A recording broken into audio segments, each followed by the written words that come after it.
Hello সবাইকে, কেমন আছো তোমরা সবাই? আশা করছি খুব ভালো আছো, আমরাও খুব ভালো আছি। তো দেখতেই পাচ্ছ আমরা আছি এখন ফ্লাইটে, আর এখন বাজতে গেল 6:30, 6:25। আর আমার ফ্লাইট ছিল ঠিক 6:10-এ, 15-20 মিনিট লেট হয়ে গেছে ফ্লাইট, এখন রানওয়েতে আছে। আর আমরা কোথায় যাচ্ছি? ইয়েস, আমরা আবার যাচ্ছি চেন্নাইতে, আমি আর মা ফলো আপের জন্যে। তো চলো দেখা হচ্ছে সেখানে। 3 hours later. তো এখন রাত 10:15, আর বহু যুদ্ধের পরে আমাদের ফ্লাইট ল্যান্ড করে আমি সব কিছু নিয়ে ফাইনালি ক্যাবে যাচ্ছি হোটেলের উদ্দেশ্যে। আমি প্রচণ্ড টায়ার্ড, আর এখানে প্রচণ্ড গরম, লিটারেলি আমি নেমে পুরো স্নান করে গেছি। তো আর কথা না বাড়িয়ে চলো দেখা হচ্ছে হোটেলে।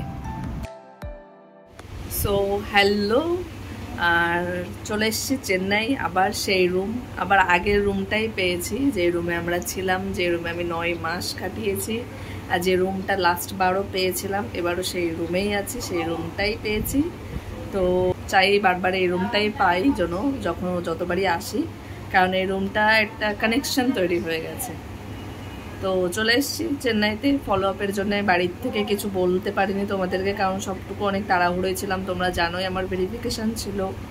আর ঠিক ভেরিফিকেশানের নেক্সট ডেতেই আমার ফ্লাইট ছিল সন্ধেবেলা, কারণ আমার ফলো আপের ডেট অনেকটা লেট হয়ে যাচ্ছিলো, আমি যদি তাড়াতাড়ি না আসি, তার জন্যে আমাদের তাড়াতাড়ি চলে আসা। তো আমি আর মাই এসছি, আর কেউ আসেনি।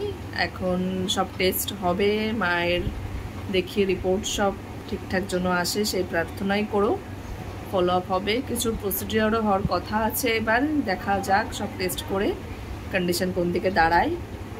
তো চলো দেখতে থাকি, আর কাজগুলো আস্তে আস্তে করতে থাকি, কতদিনে বাড়ি যেতে পারি, তাড়াতাড়ির জন্য বাড়ি ফিরতে পারি। আর সবাই প্রার্থনা করো মায়ের জন্যে। তো আর বেশি কথা না বলে চলো শুরু করা যাক আজকের ব্লগ। তো নেক্সট ডে আমরা সকাল সকাল বেরিয়ে পড়েছি, আমরা রেডি হয়ে অ্যাজ ইউজুয়াল হসপিটালের উদ্দেশ্যে, কারণ আমাদের আজকে ডক্টরের কাছে অ্যাপয়েন্টমেন্ট আছে। আমি আগের থেকে অ্যাপয়েন্টমেন্ট নিয়ে এসেছিলাম, তো সেখানেই যাচ্ছি। আর এই দেখো আমি পৌঁছে গেছি সেই পরিচিত জায়গায়, সেই একটা এখানে ঢুকলেই কেমন একটা লেগে যায় যে আমি এখানে কত ঘন্টার পর ঘন্টা বসেছিলাম, বসে কত সময় কাটিয়েছি। তো আবার সেখানে তো আমাদের ডক্টরের সাথে দেখা করা হয়ে গেছে। তারপর এখানে অনেক গরম, তাই আমার মা চলে আসলাম একটু ডাব খেতে। তো এখন বাজে 8:45, 9:45। আর এখন মার এমআরআইয়ের টাইম দেওয়া আছে, এমআরআইয়ের টাইম আছে রাত 9:30-র সময়। তো আমরা একটু আগেই চলে এসেছি, মনে করলাম এখানে পেশেন্ট থাকবে না। আর দেখো হসপিটালটা কত ফাঁকা, কিন্তু এখন যাদের এমআরআইয়ের জন্য টাইম দেওয়া আছে শুধুমাত্র তারাই আছে। তো আমিও মাকে নিয়ে চলে এসেছি, আর এখানে ওয়েট করছি, দেখা যাক আমাদের টার্ন কখন আসে। হ্যালো অ্যান্ড গুড মর্নিং, যদিও মর্নিং নেই, দুপুর হয়ে যাচ্ছে। মা ওইদিকে, ওই যে মা কিচেনে রান্না করছে, আর আমি এদিকে স্নান টান করে আসলাম। আর এখানে প্রচণ্ড গরম, লাস্ট টাইম আমি এই বছর এখানেই ছিলাম এই টাইমে, কিন্তু এই টাইমে এত গরম আমি ফিল করিনি, যথেষ্ট ঠান্ডা ছিল। কিন্তু এবার প্রচণ্ড গরম, প্রচণ্ড গরম। ওই যে দেখো গপু আমার উঁকি মারছে, ও স্নান টান করে রেডি বসে আছে। তো তার জন্য এখন আমি পাগল হয়ে যাচ্ছি এবার, যে এই টাইমে এত গরম এখানে। এই গরমটা আমি পরে পেয়েছিলাম, মেয়ের 1 সপ্তাহ আমি এরকম গরম পেয়েছিলাম, তারপর আর আমি এরকম গরম পাইনি, কিন্তু এখনই এখানে প্রচণ্ড গরম। তো যাই হোক, কালকে সারাদিন তো ডক্টর দেখাতেই কেটে গেল। ইনিশিয়ালি অনেক টেস্ট দিল, পেট সিটি স্ক্যান করতে হবে, সেটা তো অবভিয়াসলি আমাদেরকে করতেই হয় প্রত্যেকবার, এবার করতে হবে।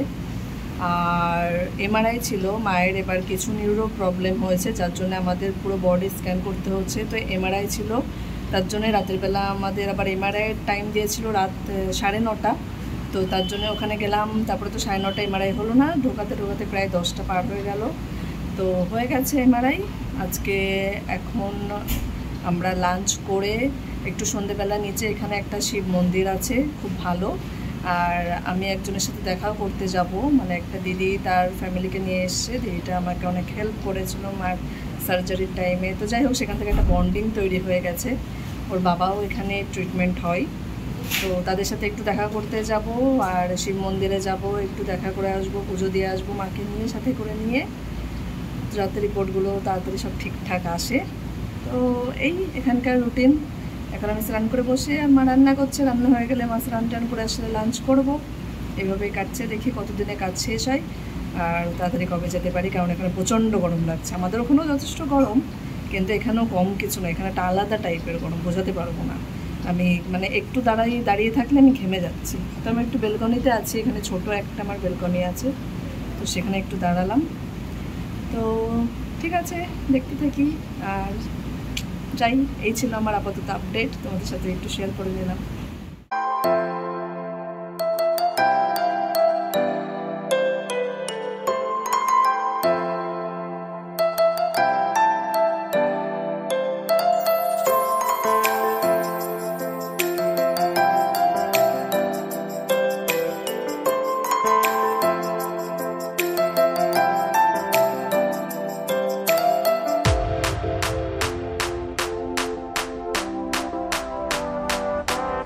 আর এই ক্লিপটা আমি আর শেয়ার না করে পারলামই না। এই সময় আমি মার হাতে ফোনটা দিয়েছিলাম, বলেছিলাম এই ক্লিপটুকু একটু নিয়ে দিতে। তো দেখো কতটা সুন্দর করে সে সব কিছু ক্যাপচার করেছে, ক্লিপটা কত সুন্দর নিয়েছে, একটু বোঝো তো আমার অবস্থা।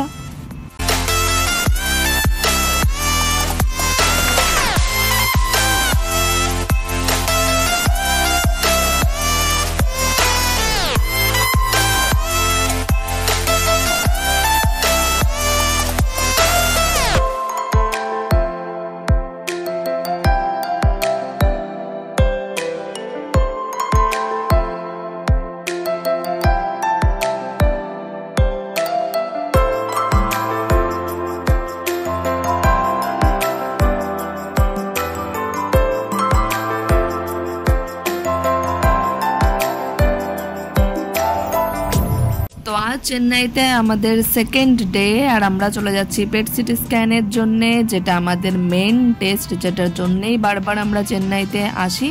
তো সেটা সকাল সকাল থাকে, এখন প্রায় ঘড়ির কাঁটায় 8টার একটু বেশি বাজে। তো আমরা চলে যাচ্ছি স্ক্যানের জন্য। স্ক্যানের টাইম দেওয়া ছিল আমাদের 7:30টায়, আর আমরা পৌঁছে অনেকক্ষণ ধরে ওয়েট করছি, প্রায় এখন বাজতে গেল 10টা, দেখো 9:35 বাজে, কিন্তু এখনও আমাদের কল আসেনি। জানি না কখন আসবে, এটা অনেকটা লেট করে দেয়। আমার একটা স্পেশাল স্ক্যান আছে, তো তার জন্যে বেশি লেট হচ্ছে। আর এই দেখো মজা করে রিল দেখছে, আর এদিকে আমাকে বলে রিল দেখবি না, নিজে খুব দেখছে। আমাদের টেস্ট ডান, আর আমরা এখন বাড়ি ফিরছি। আর চেন্নাইতে আসবো, বৃষ্টি আমাকে দেখা দেবে না, এটা তো সম্ভবই না।